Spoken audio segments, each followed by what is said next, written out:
pangalawa, ginawa niya, pinalipad niya yung kalapati naman. Kasi kapag bumalik yung kalapati, ibig sabihin meron pang baha. Bumalik yung kalapati nung pangalawang try niya. Kaya ginawa niya, after 7 days, doon pa lang niya ulit pinalipad yung kalapati. Pagbalik ng kalapati, meron na siyang bitbit ng dahon ng olibo. Ibig sabihin, sure na si Noah na tuyo na, wala ng baha. Kasi may nakuha ng dahon. Fresh na dahon yung kalapati. After that, nung lumabas na sila, yung mga animals at yung kanyang pamilya, nakipagtipan ang Diyos kay Noah. Sa Genesis 9, verse 11, ito po yung covenant ng Diyos kay Noah. Ito ang aking paikipagtipan sa inyo. Kailanmay hindi ko nalilipulin sa pamamagitan ng baha ang lahat ng may buhay. Wala ng baha nagugunaw sa daigdig. Sinabi pa ng Diyos, ito ang magiging palatandaan ng walang hanggang tipan na ginagawa ko sa inyo at sa lahat ng hayop. Palilitawin ko sa mga ulap ang aking bahaghari at iyan ang magiging tanda ng aking paikipagtipan sa inyo. Tuwing magkakaroon ng ulap at lilitaw ang bahaghari, aalalahanin ko ang aking pangako sa inyo at sa lahat ng hayop. Hindi ko nalilipulin sa baha ang lahat ng may buhay. Alam niyo, nung bata ako, pag nakakita ako ng rainbow, akala ko pwede mag-slide. Tapos sa dulo nun merong gold. Kasi yung nakikita ko kay Dora. Pero nung nabasa ko yung Bible, yun pala yung significant meaning ng rainbow. Ang promise ng Diyos kay Noah. Isipin nyo, alam ko meron kayong pinangako sa Diyos. Sa sarili nyo, may mga pinangako tayo. At ganoon din ang Diyos sa atin. Napakaraming ang promises ng Diyos sa atin eh. Yun yung symbol, yung bahaghari, yung promises ng Diyos na hindi niya nagugunawin ang daigdig sa pamamagitan ng baha. Kaya once na nakita natin yung bahaghari, let's be thankful. Kasi hindi na nagugunawin ng Diyos ang daigdig sa pagbaha.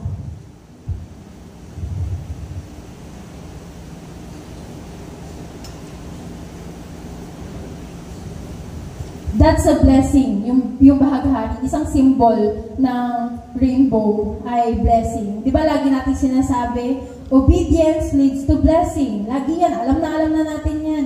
Every sunod, ang blessing ay sunod-sunod. Diba? Alam na natin yan. Because of Noah's obedience and the mercy of God, what happened to other people didn't happen to Noah, his family, and the animals. Instead, the Lord protected them and provided for them. That is why it is so important to believe, have faith, practice righteous living, and obey the Lord. God talks to us. He pulls us close to Himself. We just need to submit to Him. When we do this, even when the flood comes, like Noah, we will be spared. Don't take this as the flood will never come. Yung slide na pinakalas.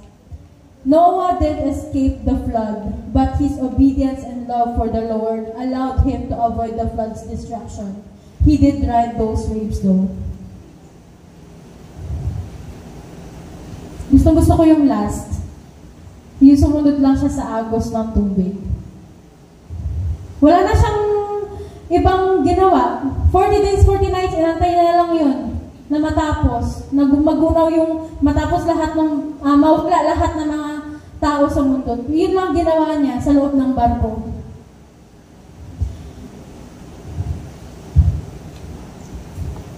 Kaya greater calling, higher calling. Kasi minsan, sinabi ko kanina, yung basic nakakalimutan natin. Level 1, nakakalimutan natin. Laging pinapaalala. Na-realize ko dito, kailangan pala yung task natin pabigat ng pabigat para yung pagsunod natin mas challenging. At yan yung isa sa mga character sa Bible kung saan maipapakita ang pagsunod. Si Noah. Kapag puno-puno tayo ng pagmamahal sa Diyos, pag puno-puno tayo ng faithfulness sa Diyos, hindi mahirap sumunod sa ating Panginoon. Oo ka lang na lang ng oo. Yes, Lord. Yes, Lord. Dapat ganun lang tayo. Sige po, lahat tayo ay tumayo. Si Noah, kaya siya tinawag ng Diyos dahil yung puso niya malinis. Kaya siya yung pinili ng Diyos dahil faithful siya sa Diyos. Dahil kalugod-lugod siya sa Diyos. Dahil tanging nais lang niya ay ang sumunod sa Diyos. Yun yung buhay niya.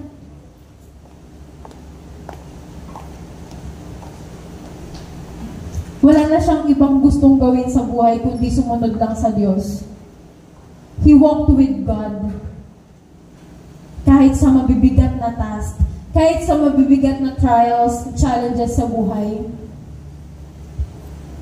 sumunod pa rin si Noah. Kaya kikibisan niya, nawa, ganun din tayo. Let's stop complaining. Stop ranting. Alam ko, minsan, maayos, maganda rin na may napagsasabihan ka na, napapagod ka na. Pero, lagi nating tatandaan, utos ng Diyos, kailangan nating sundin.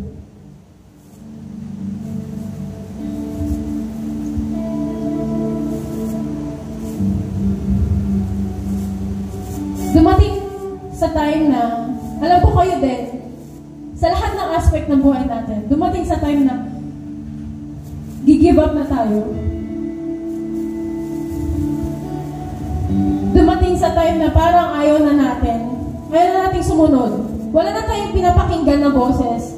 Kahit magulang natin, ayaw na natin pakinggan. Alam ko dumating yun sa time. Lahat tayo, wala na tayong pinapakinggan. Kasi ayaw nating nahihirapan tayo. Pero lagi niyong tatandaan si Noah. Si Noah, pinagawa sa kanya ng Diyos barko. Tayo, pinapagawa lang sa atin mag-ayos ng upuan. Sobrang liit lang kumpara sa ginawa ni Noah para sa Diyos. Hindi, lagi kong iniisip. Ang laki ng barko, yung upuan sa church. Maliit lang. Yung magwalis sa bahay na utos ni Mama, liit lang to. Wala pang 5 minutes.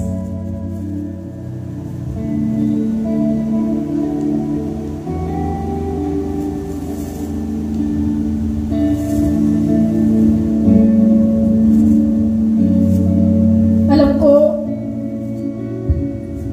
bawat isa sa atin may pasanin.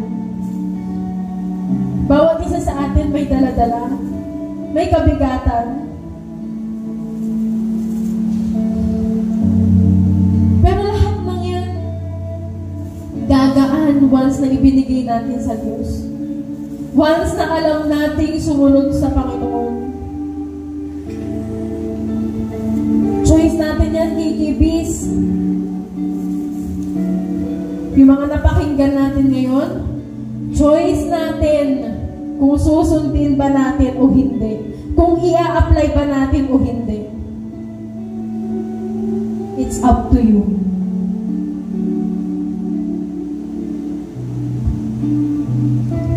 Awitin natin yung My Heart.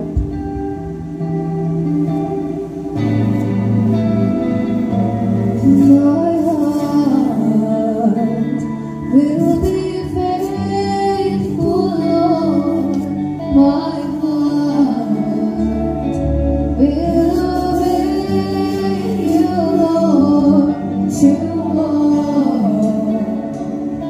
into where you bring me.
bigyan ko kayo ng 2 minutes prayer.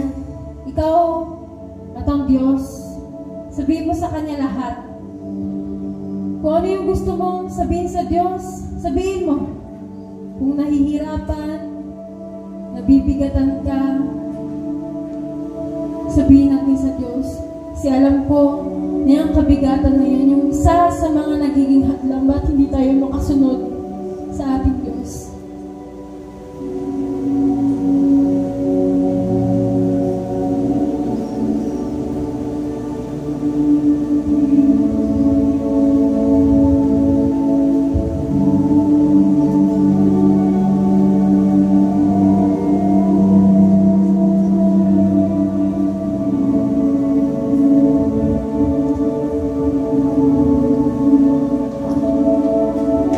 Lord, katulad po ni Noe, hayaan mo na maging kalugod-lugod kami sa inyong harapan. Na sa lahat ng gagawin namin, Panginoon, ikaw lang yung malugod. Sa lahat, Panginoon, ng gagawin namin, tanging pangalan mo lamang yung mag-itaas. Lord, nais namin yung pusong ni Noah. Gusto namin, Lord, gano'n yung puso namin. Change our hearts, oh God. Kasi naniniwala kami na sa puso nagsisimula ang lahat. Yung pagmamahal namin sa iyo, Lord, hayaan mo na mag-grow deeper. Na hindi lang kami, Lord, dito lang. Hindi kami papayag na hanggang ganito na lang kami. Nasusunod lang kami kung kailan namin gusto. Kung kailan convenient sa amin. Lord, susunod kami kahit mahirap. Lord, nais namin sumunod kahit walang-wala na kami.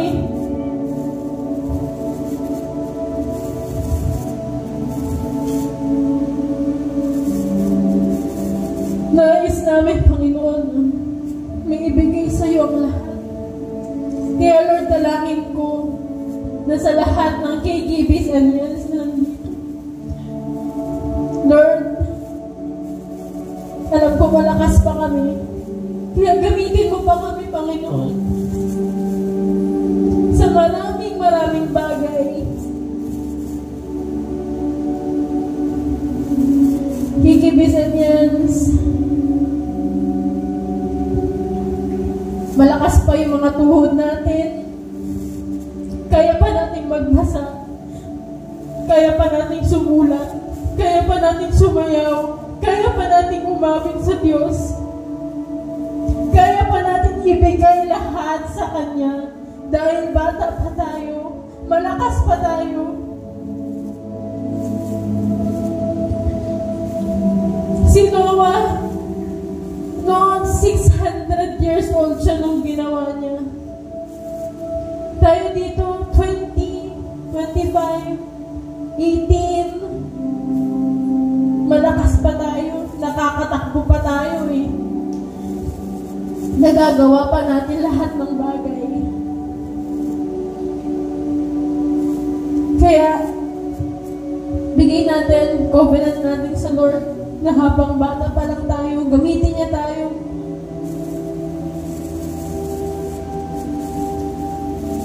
Sa higher calling. At huwag tayong papayag na hanggang dito lang tayo.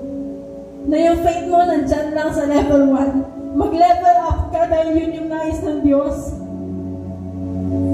Hindi papayag din ng Diyos na hanggang dyan lang na taga-upo ka lang.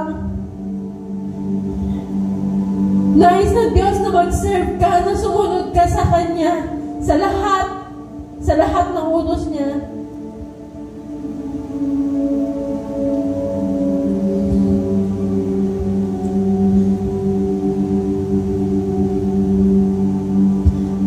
Iwasan na natin yung sasabihin natin na mahirap, hindi kaya, masakit. Kaya dahil kasama natin ang Diyos. Kayang-kaya natin dahil kasama natin ang Diyos. Wala tayong hindi kayang gawin. Lahat kaya natin gawin dahil kasama natin ang Diyos. He is with us. He is here.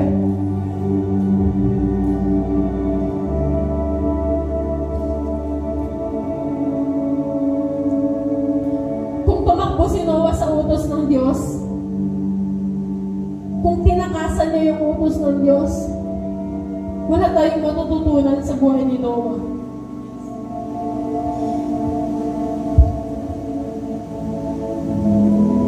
Lahat sila patay.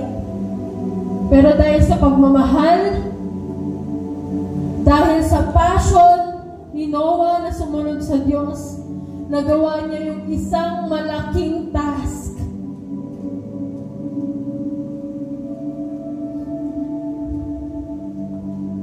Lord, maraming salamat po sapagkat alam ko na ang puso ng bawat isang kabataan na naririto ngayon ay nais sumunod sa iyo.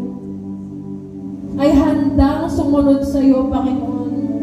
Habang kabataan pa lamang kami, habang malakas kami, habang kaya pa namin, Panginoon, narito kami. Narito kami, ibibigay namin, Panginoon, sa iyo ang aming buhay.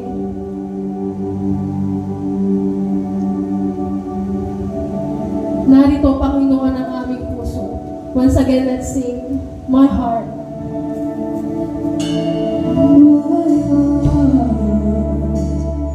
Will be faithful, Lord, my heart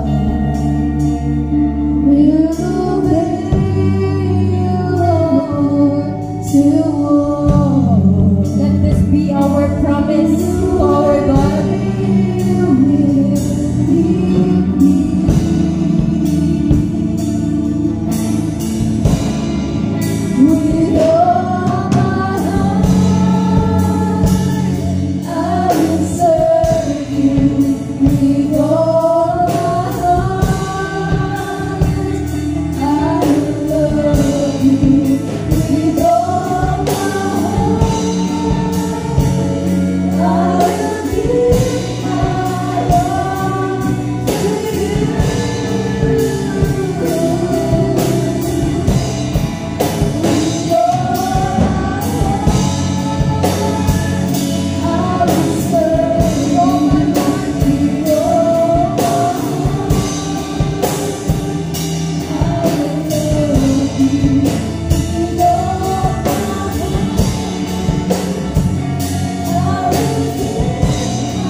Praise God. Are we blessed? Di ba ako magpapaawit na yan? So, ano na pong oras ngayon?